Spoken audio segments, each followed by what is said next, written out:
బంగాళాఖాతంలో లేచింది, ఆంధ్రాకొచ్చింది, విశాఖ ఒడ్డును తాకింది, ఆంధ్రప్రదేశ్ను ఆగమాగం చేసింది.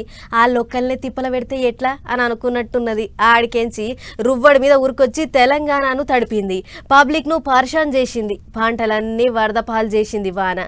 ఒక్కసారి రాష్ట్రం అంతా తిరిగి ఎక్కడెక్కడ ఎట్లెట్లున్నదో అంతా అరుసుకొని వద్దాం పార్రి. ఆదిలాబాద్ అదిలింది, జయశంకర్ జిల్లా జంకింది, గద్వాల్ జిల్లాల కత్వలు పొంగినాయి, జగిత్యాలకు జలం పట్టినంత పనైంది, భద్రాద్రి పబ్లిక్ ను భయపెట్టింది, రామయ్య పాదాలను తాకింది వరద. ములుగు మెత్తగైంది, మైబాద్ మూలిగింది, సూర్యాపేట మీద శినుకులు రాలినాయి, నల్గొండ నానింది, ఖమ్మం మీద ఉరిమింది, మేడ్చల్ మీద మెరిసింది, కామారెడ్డి గులిసింది, మంచిర్యాల మునిగింది, సంగారెడ్డి చెరువైంది, మెదకు మత్తడి దుంకింది, సిరిసిల్ల షేక్ అయింది, జనగామంతా జల్లెడబట్టింది వాన.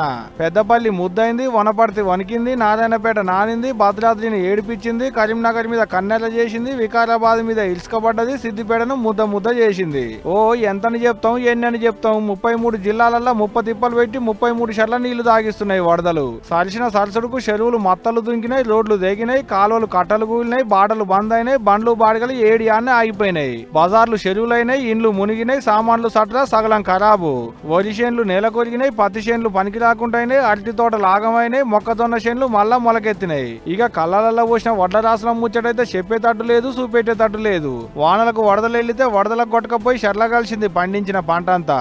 వరదలకు వడ్ల కుప్పలు కొట్టకపోతుంటే గిట్ల చేతులతో దగ్గరికి నూక్కుంటారు రైతులు.